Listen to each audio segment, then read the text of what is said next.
What's up, people? In this video, we are going to do one by Jeff Nippard. Anyway, full body 5 times per week, why high frequency training is so effective. I wanted to do this video because I also like full body training. I don't particularly am not set on 5 times per week. He is like pro bodybuilder and natural, right? Like looks like, if he's actually natural, like who really knows, right? But he like, if you cut off his head and just looked at his body, I'd be like, no way, that guy's natural. But like, he still has like the baby face.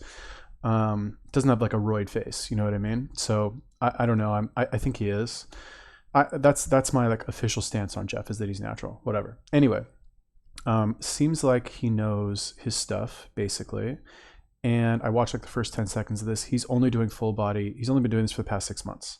That said, I also like full body workouts, like I said. I'm not sure exactly how he's doing it, but I wanted to do this video because I was curious as to how somebody that is like, you know, straight up, like, if like to achieve that as a natural, even if he's 5'4", 5'6", or whatever he is, to achieve that type of body as a natural is impressive, straight up, like hat off.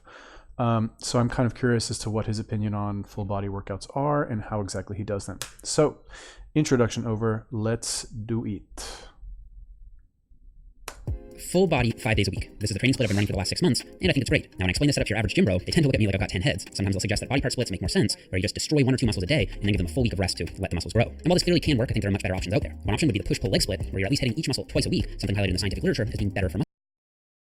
At least hitting each muscle twice a week, something highlighted in the scientific literature as being better for muscle growth. Upper-lower splits are also solid, and while full body training is relatively popular, most people seem to think of it as a beginner's routine, where you're only training 2, maybe 3 days a week, which is exactly why this split stands out so much. There just seems to be something wrong about hitting every muscle every day, except there isn't. Now, I was first introduced to this style of training exactly 3 years ago in an interview that I did with Menno Henselmans, where he explained that optimal training frequency is different for beginners than it is for advanced trainees. If you are a beginner, then most research shows that there's actually no benefit to training a muscle group more than once a week. Hitting each body part once a week, that works very well for beginners. But as you get more advanced, the time course that you can elevate muscle protein balance, that period basically decreases as you get more advanced. So basically, after you lift weights, there's a period of time when muscle protein synthesis increases and the muscle becomes more sensitive to amino acids. This is why your muscle grows in the first place. And research tells us that that response stays elevated for about 2 days or so in new lifters, but actually returns to near baseline after just 12 hours or so in more experienced trainees. So the original theory was that if you're a well-trained lifter, the more frequently you can hit a muscle, the more spikes you'll see in muscle protein synthesis, and the better muscle growth you'll get as a result. But the question is, do these more frequent spikes in muscle protein synthesis actually add up to produce more muscle growth over time? Well, that's a very good and very controversial question. Some skeptics have pointed out that these studies only measured mixed muscle protein synthesis, which isn't as relevant for building contractile muscle tissue as myofibrillar muscle protein synthesis. Also in 2014, one group of researchers really flipped this theory on its head, claiming that acute protein synthesis doesn't even correlate with hypertrophy at all. However, when I brought this study up here on the channel, I had another protein researcher reassure me that protein synthesis does in fact predict hypertrophy, an idea I personally think is more supported by the literature overall. So while the jury is still out on the theory, I think what we really want to know is, will this high-frequency style of training get me more jacked? And this is where it gets really interesting. In 2012, a group of Norwegian sports scientists conducted a secret frequency study that would come to be known as the infamous Norwegian Frequency Project. And because this study was originally designed to give This, oh, okay, need to pause this because this is a lot. So like, regarding full body training, how I would do it, like let's say you are going to do full body. By the way, what was his, like, what does he consider full body? Chest, back, legs, biceps, triceps, delts, abs. Yeah, so that's basically it. Delts, I guess he just means shoulders, which I guess is delts, right? But like, normally, I'm not sure why he wrote delts here instead of shoulders. Maybe, fuck, is my computer gonna die? No. 3 years ago in an interview that I did with Menno Henselmans, where he explained that optimal training frequency is different for beginners than Yeah. Anyway, I guess this is shoulders, whatever. Anyway, the point is that, like, let's say you're going to do it this way. You're not doing, let's say for example, on Monday you do flat bench press, right? You're not going to do that Tuesday, Wednesday, Thursday, and Friday. I don't think that's like what this is going, like, that doesn't sound like that's what this is going to be. You know what I mean? What I would assume, and what I do, I guess, if I'm going to do this in a bodybuilding fashion, is I would do, let's say, bench press, for example, and then flies, and then pullovers, and then, I don't know, like, what else is there? Like cable flies maybe, and then maybe like incline press, something like that. Anyway, the point is that you change the workouts, you change the exercises from day to day. So you're not doing the same exact exercise every single day. The reason I like this is because when you train all of your, like, in my opinion, I don't know, maybe I'm, who knows if I actually know what I'm talking about, right? But my rationale is that like when you hit all of your muscles, you're going to you're going to need more food to recover. So it's going to help keep you lean, which is important to me. And it's going to like just improve your metabolism overall because you're training your entire body. You know what I mean? You're not just like only doing chest or only doing back or only doing chest and back or chest and triceps or whatever it is.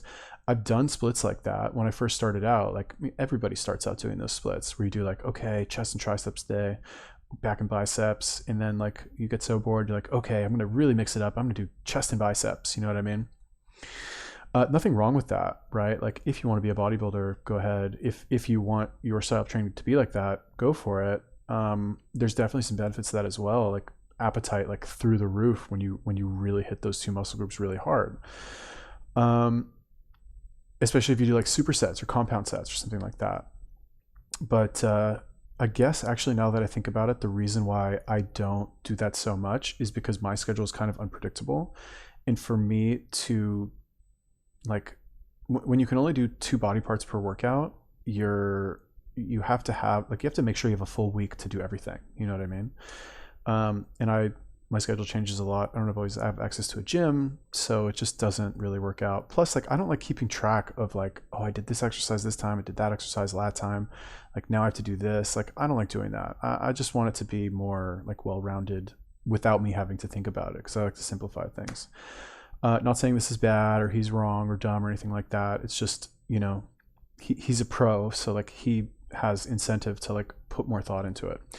Okay, what else? Like this thing regarding like training frequency, hitting a body part once a week, that works very well for beginners, but as you get more advanced, the time course that you can elevate muscle protein balance, the period decreases as you get more advanced. So I guess basically what he's saying is that like when you get more advanced, you don't build muscle as quickly, which I guess that makes sense, right? Like what's the concept? It's called beginner gains.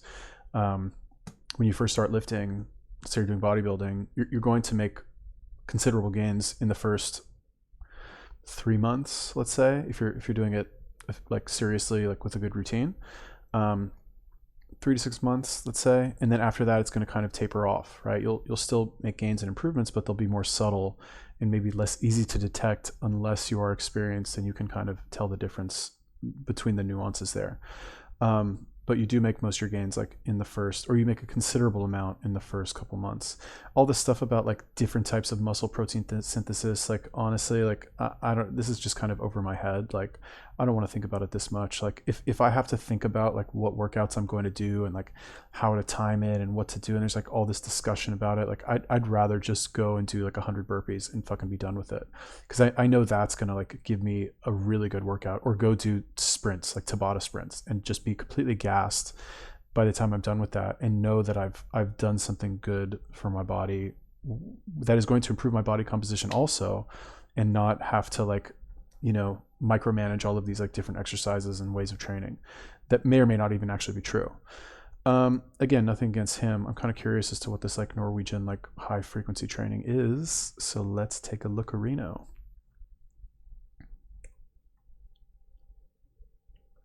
A secret frequency study that would come to be known as the infamous Norwegian Frequency Project. And because this study was originally designed to give their national powerlifting team a competitive edge, the results were never fully published, only presented at clandestine scientific conferences with one dusty abstract making its way onto the internet. But despite all its secrecy, I still like this study because it used very highly trained lifters, so they split subjects into a group hitting their full body 3 days a week and a group hitting their full body 6 days a week. The rest of the program, including weekly volume, was exactly the same, and after 15 weeks of training, the 6-day per week group got nearly twice as big and strong, increasing their lifts by a total of 10% versus 5%, while also gaining significantly more muscle. Granted, while I do personally trust these authors and the results, because this data set was never published in a peer-reviewed journal, there is reason to be skeptical. So last year, a different team of researchers attempted to replicate this infamous Norwegian project, but this time they used early intermediate lifters and only ran the study for 6 weeks compared to the original 15.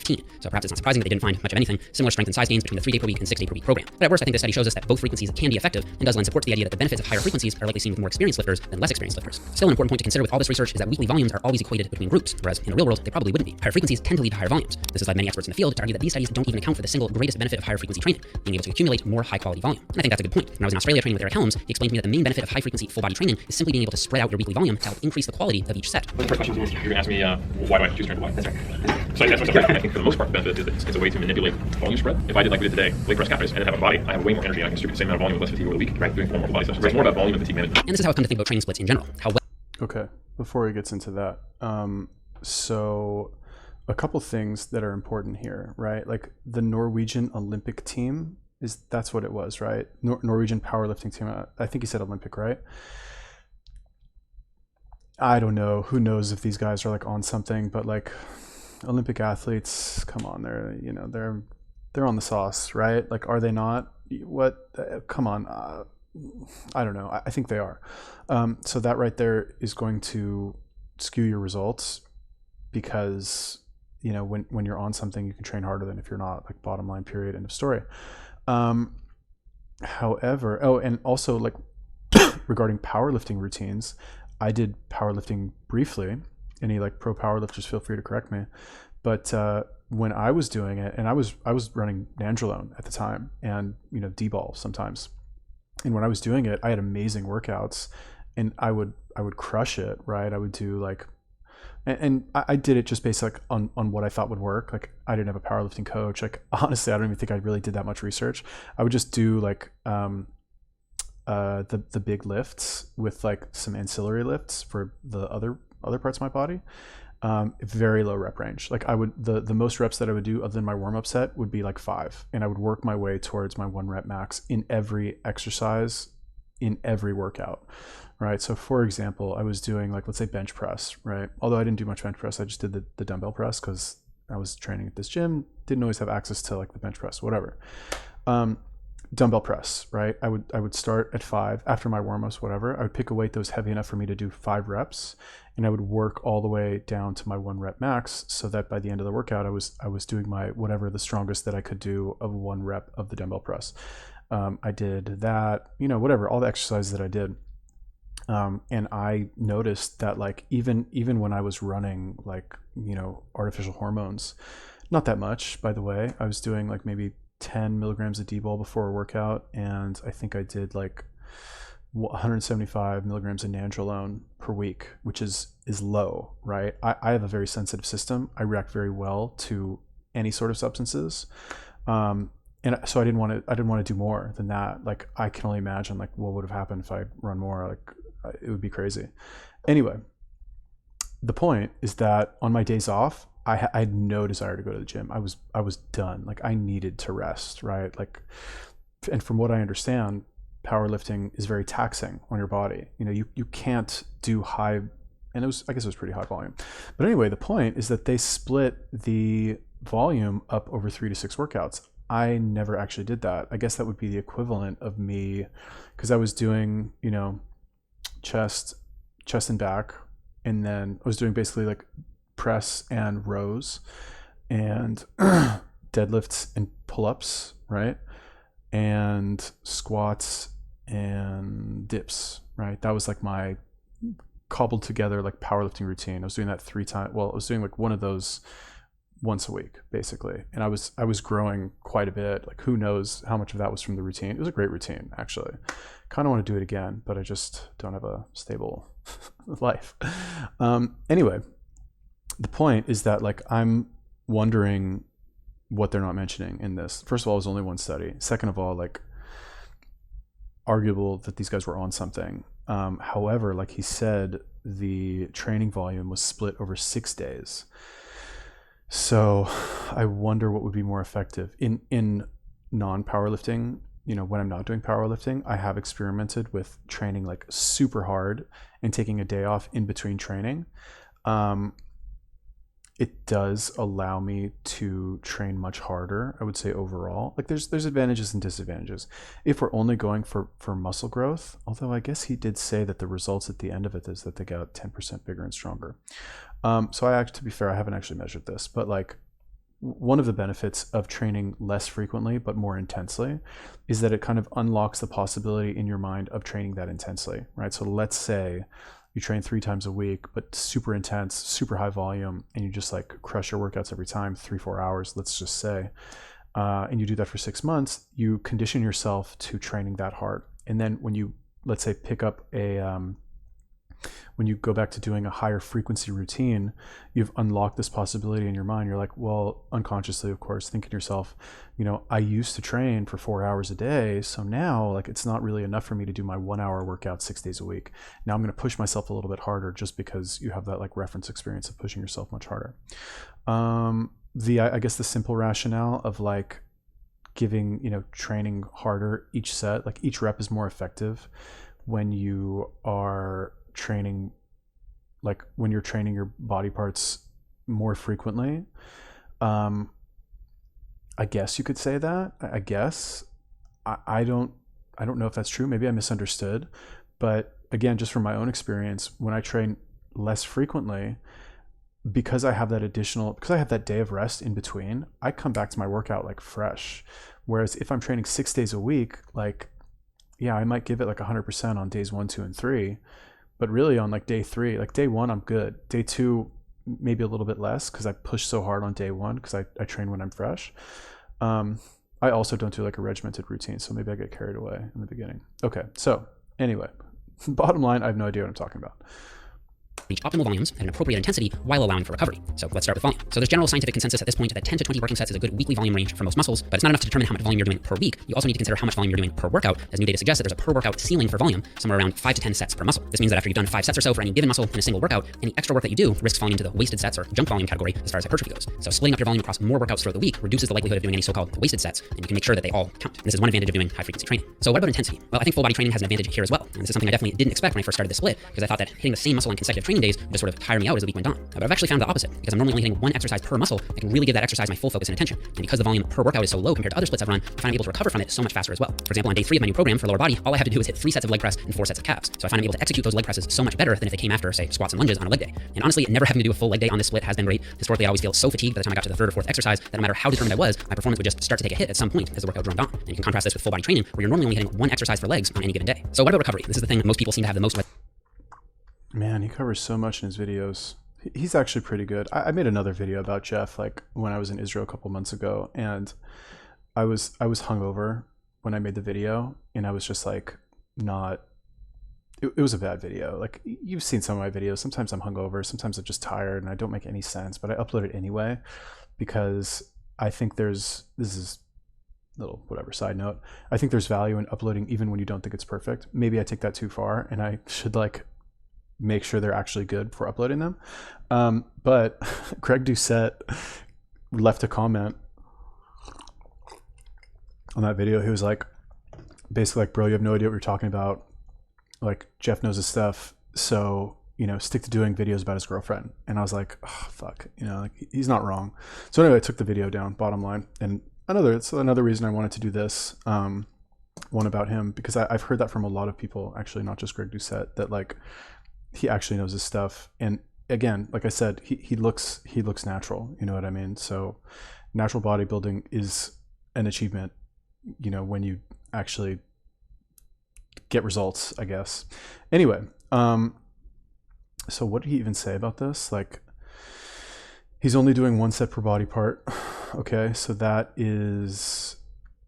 like confirms my, you know, what I thought earlier.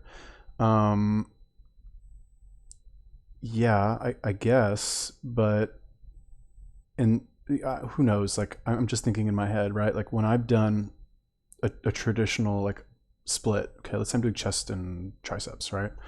So I'm doing chest and or leg day, whatever. Well, leg day is a little different because you have more muscles in your legs.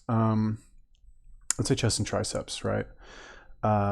When you get to like your 3rd exercise, or I don't know, I would always do 3 to 4. I would only do 4 sets. I would do 4 sets of 4 sets, like 10 reps per set ish, 4 sets per exercise, and 4 exercises per body part. So total working sets would be 16, which is much higher than his like 5 to 10 that he was saying. I also wasn't a professional bodybuilder. I also had no idea what I was doing. I was just going off like basic bro science.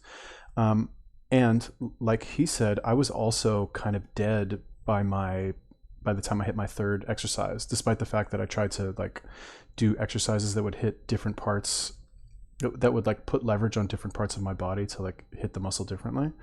I would get fatigued towards the end of it. However, I think, I could be wrong, but I would think that like training extra hard when you're gassed, like that additional pushing of yourself, let's call it, or that additional damage you're doing to the muscle, or that additional stress you're putting on it, would exponentially cause it to recover more efficiently, right? It's like, let's say on a scale of 1 to 10, you stress your muscle a 10, let's just say, right? Or an 8, okay? If you stress it a 10 or an 11 or 12, the next time you do it, stressing it at an 8 is not going to seem that difficult. I know that this is about hypertrophy and not necessarily strength or conditioning, so that might be wrong. Like, this is about muscle growth, not necessarily being able to lift more the next time. But as far as I understand, like all things being equal, you know, bigger muscles or stronger muscles, allowing for like neural adaptation, right? Being able to fire your nerves quickly enough. Anyway, let's see here. You can't recover on this split, bro. Yeah, maybe a little bit. Well, you're also not training that hard. There's just no way you can recover with only 24 hours between workouts, right? Actually, I would say it's not that hard. Oh my God, I'm not muted, am I? Please tell me I'm not muted. Okay, good.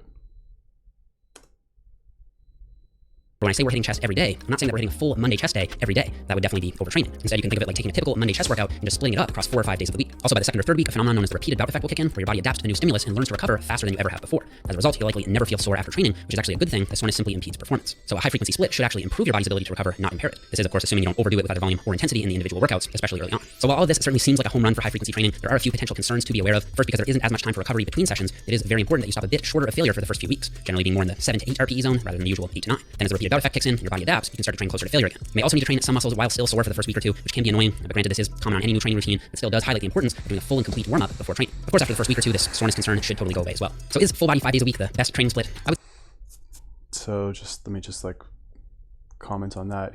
Honestly, his videos are hard to watch at double speed. Like the other video that I did too, like he covers a lot. So I'm struggling to like, let's see, what do we talk about here? The repeated bout effect. A repeated stimulus leads to less muscle damage over time. Okay, but isn't the idea to like damage the muscle? Am I wrong? Somebody tell me if I'm wrong.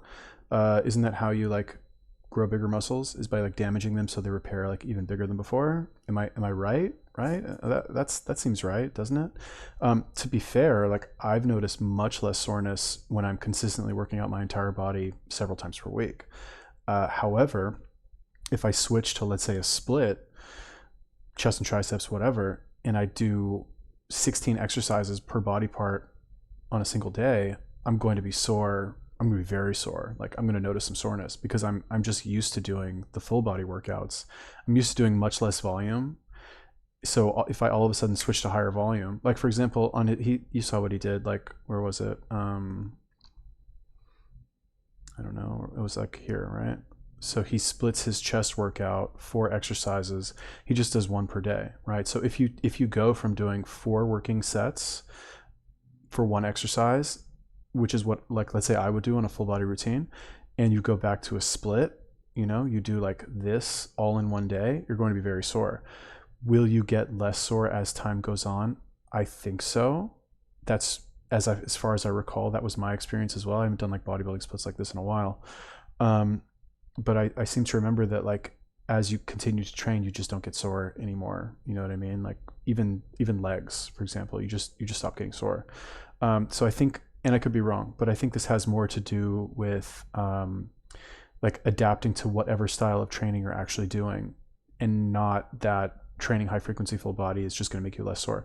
I guess in the grand scheme of things, you have less likelihood of getting sore because you're doing much less volume at a lower intensity, or maybe the same intensity, but the lower volume per day kind of like implies lower intensity, if that makes sense.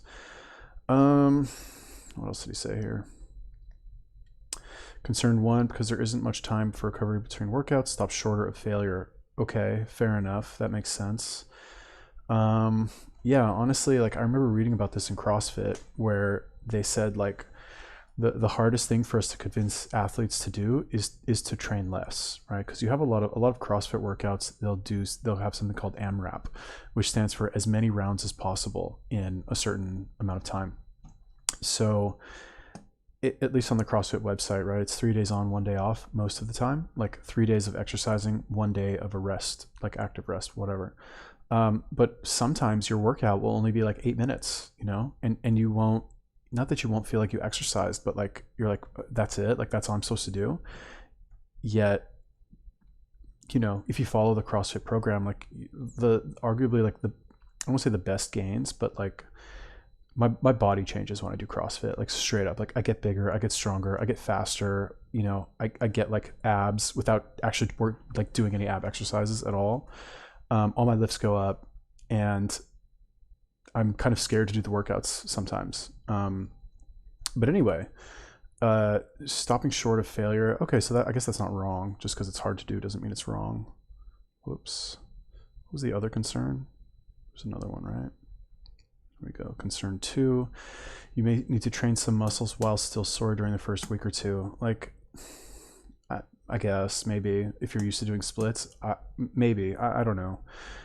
I haven't like made that switch recently, so I can't comment on that. But I would think that if you're used to doing high volume 16 sets, 12 to 16 sets per body part per workout, and you go to doing 4 sets, it doesn't seem like that is going to lead to soreness, unless you're like and you're doing less than like you're stopping short of failure.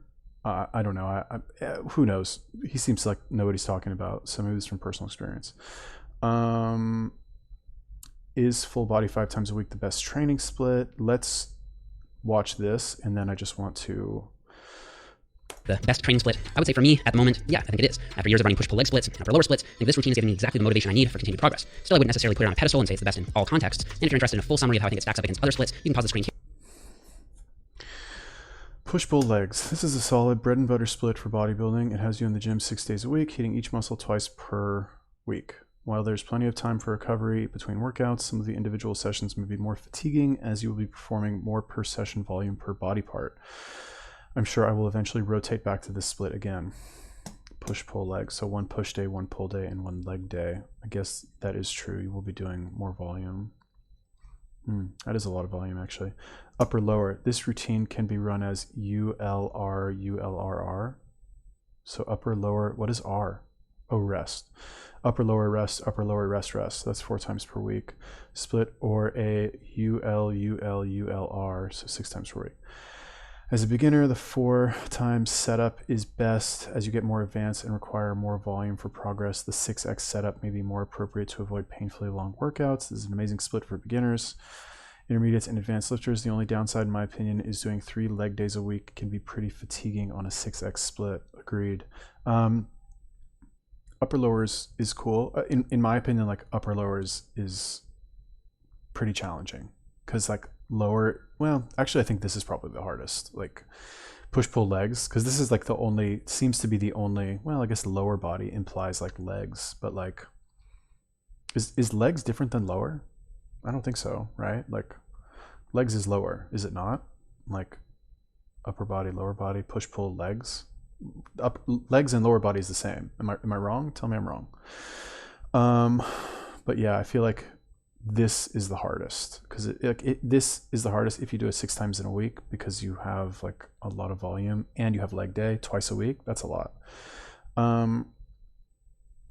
Okay, full body for beginners. I like full body splits to be run as 2 to 3 weekly workouts. As you get more advanced, these workouts will start to get really long in order to accumulate enough weekly volume. This is where a high frequency full body split comes in. I spent the full video explaining why I'm such a big fan of it at the moment, so won't elaborate much more here. It's great, but not necessary for beginners. Okay, so my opinion that nobody asked for, but I'm gonna give it anyway. My opinion is that for beginners, full body is the way to go, because number one, like full body 6 days a week, right? Because as a beginner, in my opinion, like the most important thing is not necessarily like exactly how you train, is that you train every day. Not super hard. You don't have to like gut bust, like kill yourself in the gym all the time when you train, especially not as a beginner. In fact, you should not as a beginner. Your first 2 to 3 weeks should be fairly easy, in my opinion, because you don't want to get really sore, because if you get really sore, you won't come back because it won't be fun. You'll be like, oh my God, like I can't do this every time. Like I can't extend my arm all the way without it hurting. Like I don't want to do this anymore. and when you train full body, like you get, I feel like, more of a benefit of like greasing up all of your muscles. You know what I mean? Plus you are able to expose yourself to a lot more exercises in a short period of time, right? Or is that maybe not? Actually, I guess it's all the same. But I still think that full body is the best, mainly because it gets you in the gym 6 days a week. And if you're a beginner, like your whole body is deconditioned, you know? And I guess the span of 1 week is not enough time for you to like have certain muscles that are developing quicker than other muscles, right? Because you wait 1 day in between, let's just say. But that said, I feel like this most closely resembles the natural way that like a human body would condition itself. That's just me. That's just my opinion. But again, like I said, I think the most important thing is conditioning beginners to work out every day, to work out their entire body every day, right? To like, because that's really what training is like. And okay, that said, right, I could be wrong, but I think a lot, you know, I think one of the reasons why he might like this so much is because it's different, you know. And there's this whole idea in bodybuilding of like shocking your muscles, or really just in fitness in general, which is why you change exercises, and you're supposed to change like you're supposed to change a lot of the variables of your workout, right? Which is why I like CrossFit so much. It's like the point I've been saving to the end of this video. I know he's not like, his goals are not like a CrossFit person's goals. Like he's a get on stage and pose athlete. You know what I mean? Not to say that in like in a derogatory sense, like the dude is jacked, he looks great, but that's what he's training for, is to get on stage and pose. You know what I mean? He's not, if you put him in the CrossFit games, he would come last, like straight up. Like, again, no hate towards him, he knows his stuff, but it's a completely different style of training. However, like I said, I think the benefit of him changing to a full body workout is the fact that he has changed something, right? He's not doing this, which, you know, he calls it bread and butter, so I'm assuming that he did it, like that's what he did most of the time. This is probably, from what it sounds like, I could be wrong, something that he has done in the past, but just prefers this, the push-pull legs to the upper lower. And now he's like, oh, actually, maybe I'll try this full body stuff. I've heard it didn't work, you know, but I'm going to experiment with it and make a video about it and say why it's really great. It's what it sounds like to me, right? So I think like a lot of this benefit might be that it's fresh to him. And also you're training your body in a different way. You know, instead of him doing push-pull legs, which has you hitting all of these pretty hard, some of the individuals sessions may be more fatiguing as you were performing more per session volume per body part.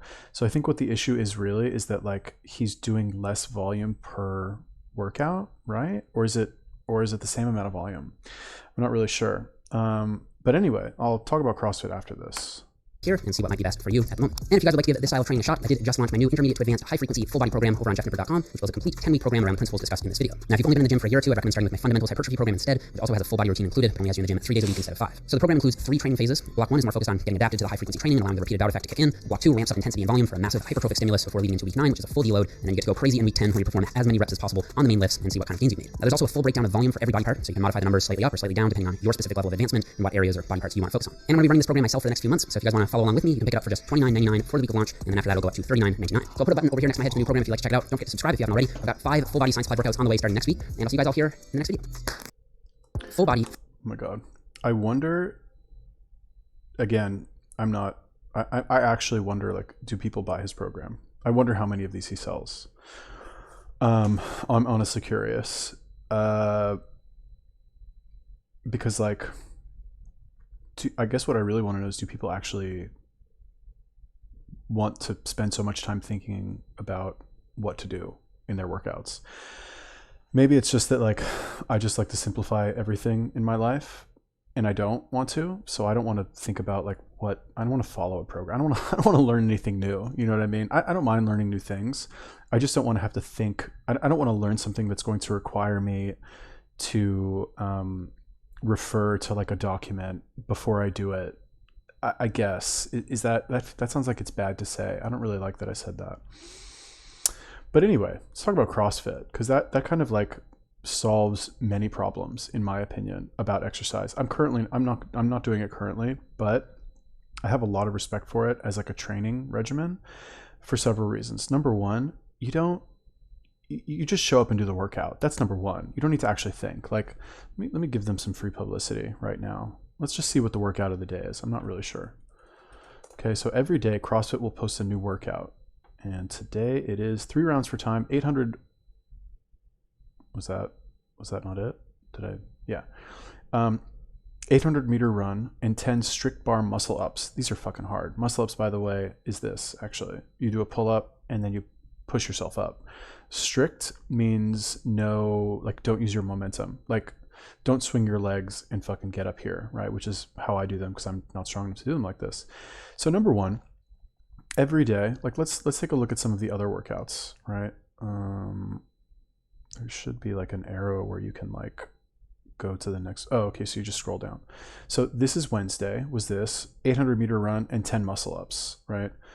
And then the day before was a rest day. And then the day before was 50, 40, 30, 20, 10 reps for time of double unders, which is where you jump rope and you swing the rope around twice every time you jump instead of once, and sit-ups. Okay. So anyway, the point of CrossFit is like every single workout, you're doing something like different, basically. That's not always the case. Like some days they'll have you doing like max squat, and then you'll be like super sore from like all these squats that you did, and then they'll have you do another, like the next day will be like some other crazy leg exercise, and then the other day will be like running, right? So it's the point is not that you do something different every time. The point is that you are always doing something unexpected. Okay, like you're not following, for example, in this case, don't train the same body part 2 days in a row, right? Don't do legs 2 days in a row. Sometimes with CrossFit you will, because you want to condition your body to being fit in any sort of circumstance. Because let's say, for example, you're in the wild and you just did leg day, you can't, I don't know, do leg day again. You know what I mean? Like, that doesn't make any sense. It will further increase your level of adaptation by doing unexpected things, right? Which is, again, like I said, I think one of the reasons why he's getting so much benefit of changing to a full body program, because to his body, it's unexpected. Okay, so like this was Monday's workout. Let's see what the one was before that. It's totally different, right? 10, 9, 8 down to 1 reps for time of 1.5 of your body weight deadlift, your body weight bench press, and 3/4 of your body weight of a clean. Okay, set up 3 bars, and storm through for time. So not only do they always post like random ass workouts, but what they'll do if you click on the comments here is that, let's see if I can move this over. Brian Rosen. Okay, Chris Synagoga. This guy will leave this like long ass explanation of what you should look like, things to consider during the workout, right? So like, let's say you see this workout and you're like, fuck, how am I supposed to do that? He'll write out basically a blog entry for every single workout that will basically explain to you things to consider, like little nuances about this specific workout. Homie does it every fucking day that there's a workout. It's extremely useful because you're doing all this unexpected shit all the time. So anyway, he just fucking talks about it, which is very useful in my opinion. Okay, so anyway, the benefit of CrossFit is that you're shocking your muscles every single time. You're still growing. Like, look at the CrossFit Games. Those people are monstrous. Maybe they probably wouldn't win any bodybuilding competitions. So if you want to be a bodybuilder, don't do CrossFit. I guess do something similar to Jeff's program. You know, but like, it just seems to me that you can achieve an aesthetic body and a much more fit body by following something like this instead of buying a program. I don't know. No, like, go buy his program if you want. I'm not saying his program's bad or nobody should buy it. But it just seemed like, I kind of wonder, like, why wouldn't everybody just do CrossFit? You know, I'm not doing it now, so how can I even talk? All right. So anyway, once again, I've managed to do a video and not really talk about it at all. Anyway, what do you guys think about everything that I've said? Anybody do CrossFit? Any bodybuilders here? Let me know. What do you think about full body workouts? Have you done them before? Oh, and CrossFit, by the way, is not always full body workouts. Although these specifically just happen to be. Like a run is a full body workout, and you could make the argument that muscle ups like are a full body workout. Double unders, like the jump rope, that's full body. Sit-ups, not really full body. Deadlift, bench press, clean, that's kind of full body. 800-meter run, 30 pull-ups. 12 handstand push-ups in an L sit. I guess that's not technically L body. That's whole body. That's kind of, yeah. So I guess these are more total body than bodybuilding, which is not hard to do. Anyway, what do you think about everything that I've said in this video? Let me know. Leave me a comment. Peace.